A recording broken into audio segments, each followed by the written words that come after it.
In this session, we'll see how the three-level hierarchy of subnet is created.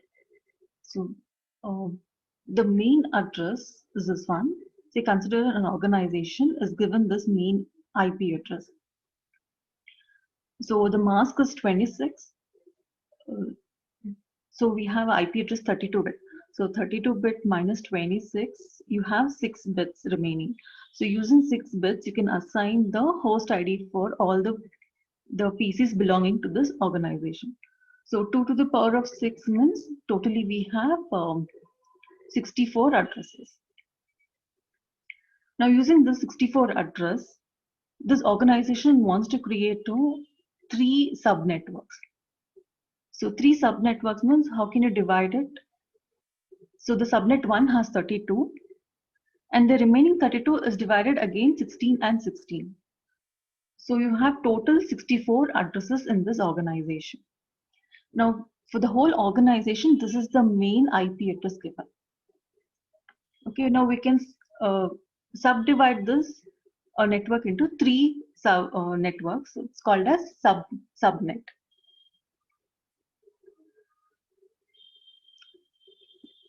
So how do we transfer the packets? Now on what basis will the packet go? So we can divide, this is 32-bit block and this is 16 block and 16 address block.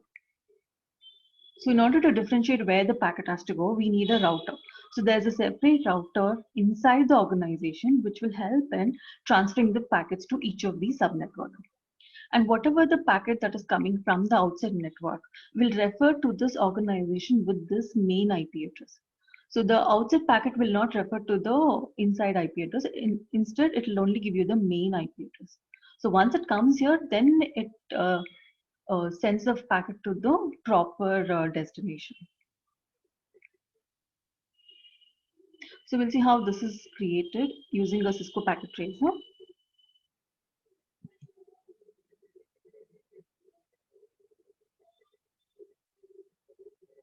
Now here I've just created 3 subnetworks using PC and a hub. So the main IP address for this whole organization is this IP address. So it is 26 bits are used as a mask. So when you come to the subnetwork 1, the mask number changes to 27. That is because the number of addresses here is 32-bit address. 32-bit PCs are there. So for 32, 2 to the power of 5 is equal to 32. So 5-bit is enough to differentiate the IDs or the host IDs of this subnetwork. So the remaining bits are used as the network ID mask. So 32 minus 5 is 27 is your mask ID. Now similarly for the other 2 networks, 16 PCs are there or 16 addresses are given. For 16 addresses, 4 bits are sufficient. So 32 minus 4 gives you 28. So 28 is your network ID. So that is the mask to represent your network ID. Even subnet 3 is 16 addresses. So the mask will be 28. So you can see how the 26 got increased to 27 and 20. So as you divide the main organization into subnetwork, the mask increases. The number of bits in the mask increases. That is because the network ID changes. Now for the whole organization, this is the network ID. When you subdivide it into subnetworks, now we have to give one unique ID for all these networks. So how do we get the unique ID? That is, the first address is used as the network ID. And how does this work is that when you apply this mask on any of these addresses, we get this as the address. That is 17.12.14.0. For any of these addresses in this organization, in this subnetwork 1, when you apply the 27-bit mask,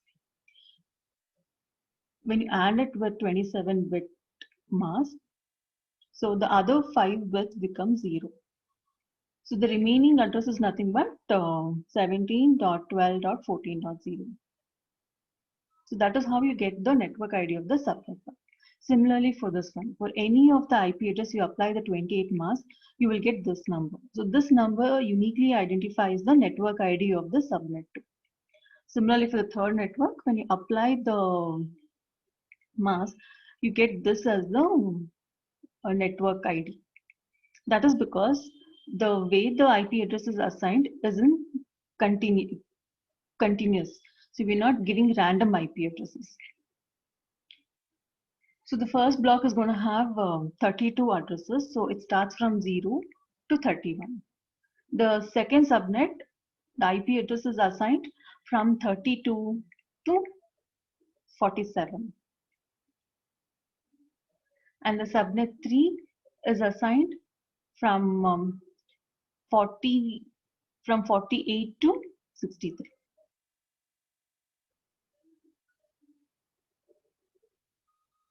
And you have to here make a note that the last number is not used.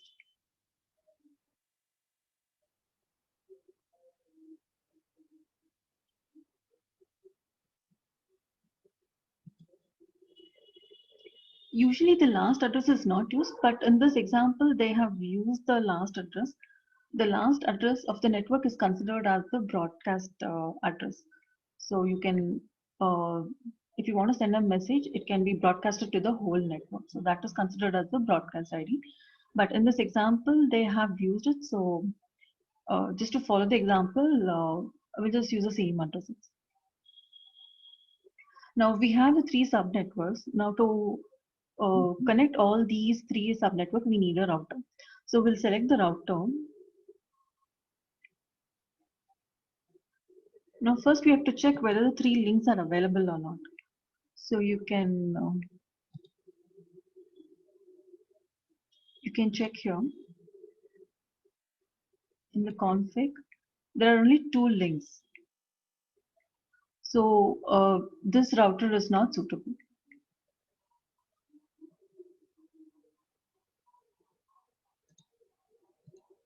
So we'll take another router. Suppose we take this router 829. First we have to check it. So we have three links, but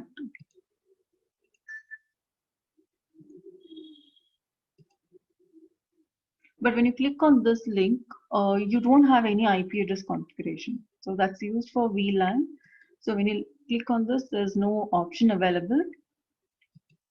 For the first one, you have an option. So there's only one link available. So we cannot take this router.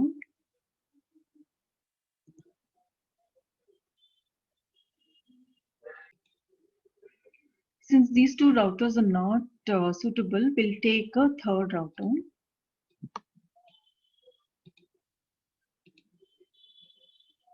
So we'll take 2911, sorry, 2911. So when you click on this,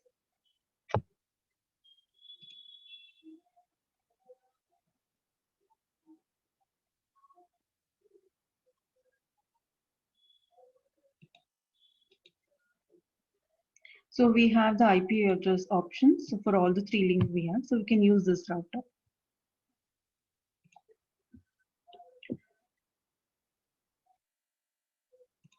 First, we'll connect it with the links.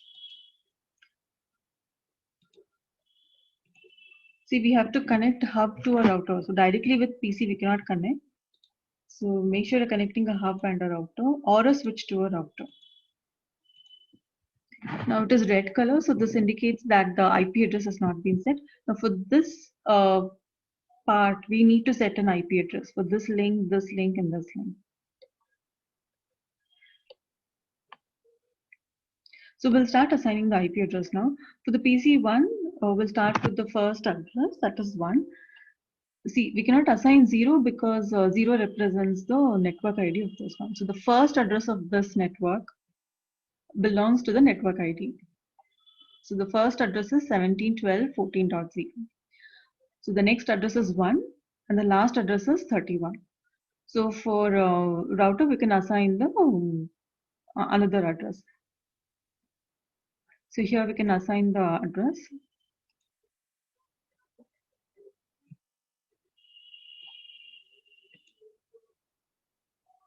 So we have to give the same network ID.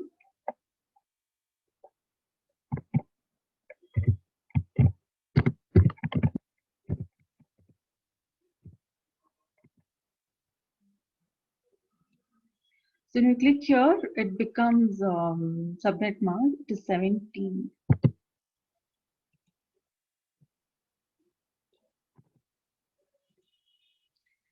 So 17.12.14.2. So when you click here, now this becomes a class A subnet mask, but this is a subnet. So we have to give the, it is 27 bits.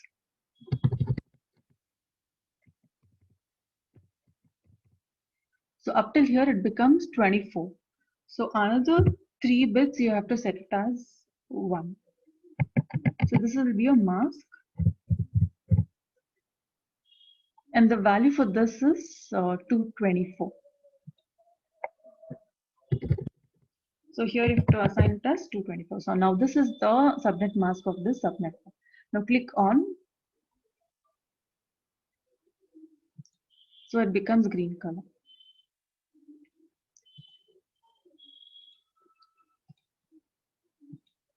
So we have done 17.12.14.2. Similarly for the second network,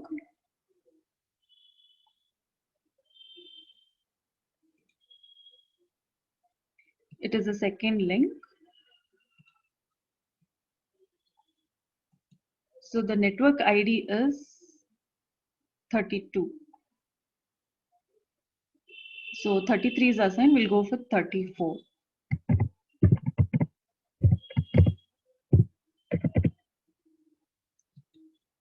Okay, now the mask is 28. So 28 means there are 4 bits 1, then 4 bits 0. So the value of this is nothing but 240. So this is the subnet mask for this second subnet. Click it on. So it becomes green now. So it has been properly set.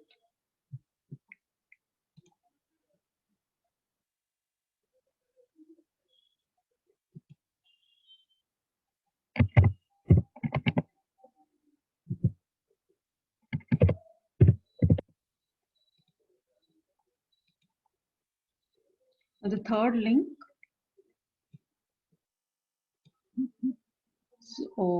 So this starts with 48. 49 is assigned here. So we'll give the next address, that is 50.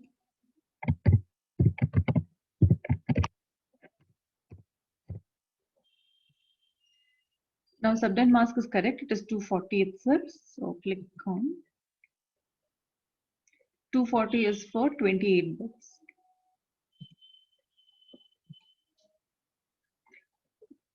Now for the PCs, I've already set the IP address.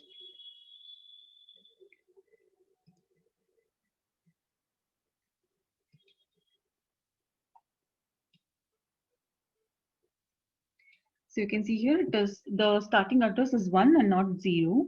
So the subnet mask is 27 bit. 27 is 224. Now we have to give the gateway address. Now what is the gateway address is? Now for this network, it has to go through this link. So if it has to go to this link means which IP address. So this is becomes your gateway address. So assign this as your gateway address.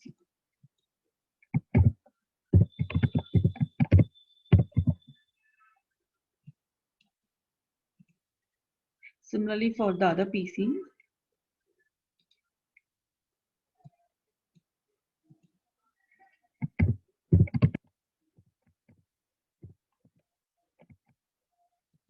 Okay, so if I just click here, it comes class A address. We have to give the proper subnet mask. 24 is for 27 bits. Now the gateway address is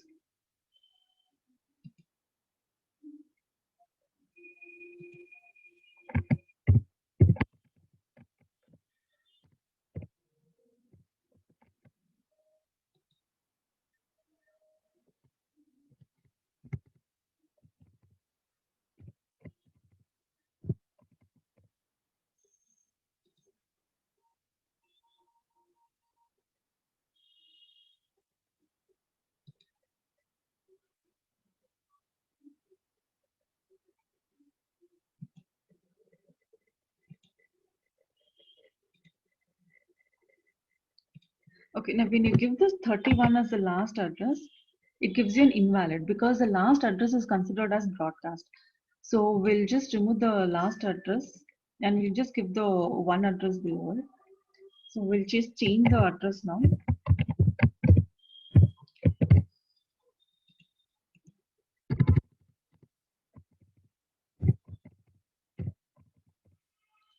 So 224 is the mark, so it is correct. For this address, it's not giving you. That is because this is the last address because 31 is the broadcast address.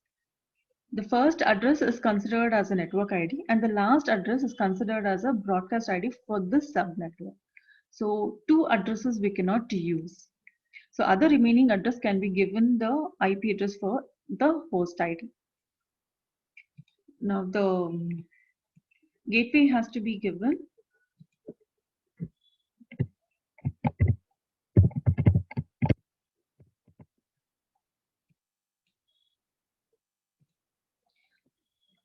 Similarly, you can set the IP address for the other two subnetwork.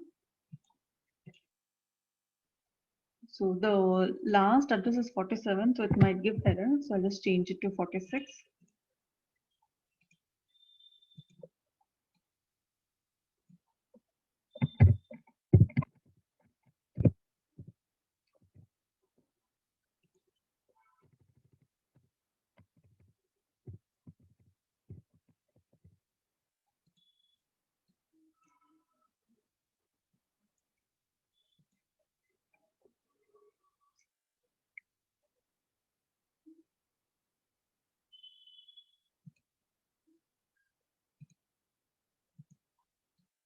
Now for the third subnetwork, similarly, we can give the IP address and the mask.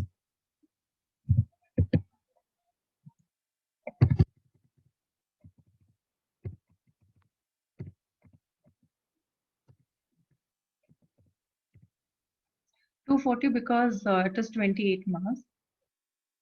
Now for the subnet 3, what is the gateway? Gateway is it has to go through this channel. So we had given the IP address as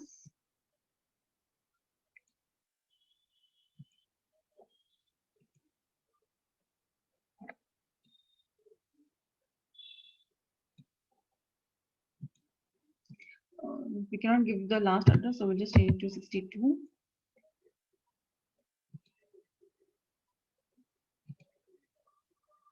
And we had assigned this IP address as 15.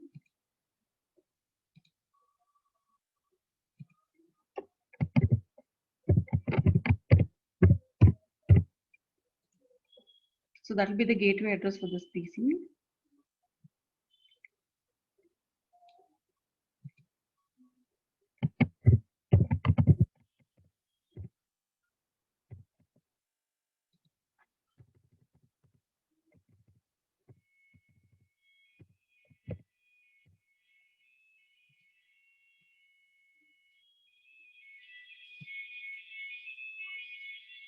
Now the gateway it has to go through this link. So that will be the gateway address.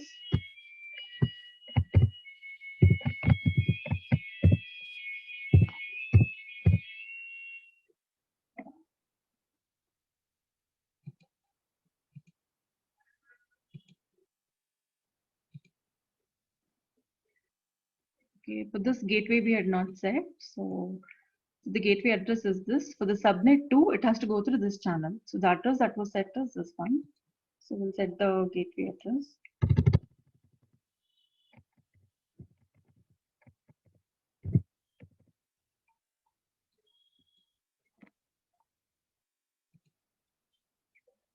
Okay, now all the IP address has been set and all the gateway address has been set and the router also has been configured properly.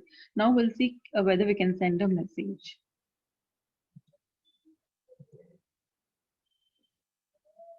Okay, initially it fails because the route has to be identified. So again it fails.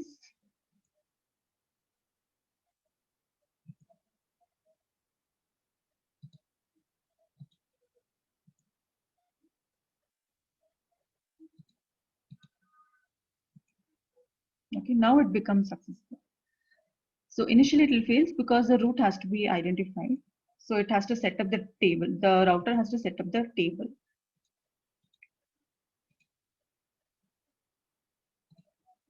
So it can go to subnet 2 and it can go to subnet 3 also, in the reverse direction also. Okay. And this router belongs inside the organization. So it is not outside.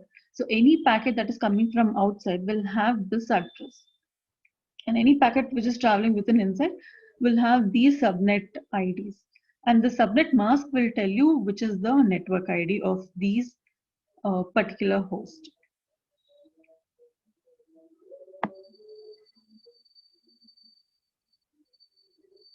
So this example will show you how the addresses are not wasted and only the relevant address are given to the each network. So if you have any class A address and if it is not used, you can actually subdivide and allocate it for different organizations. So that's the advantage of subnet. We'll see other advantages of subnet in the next examples.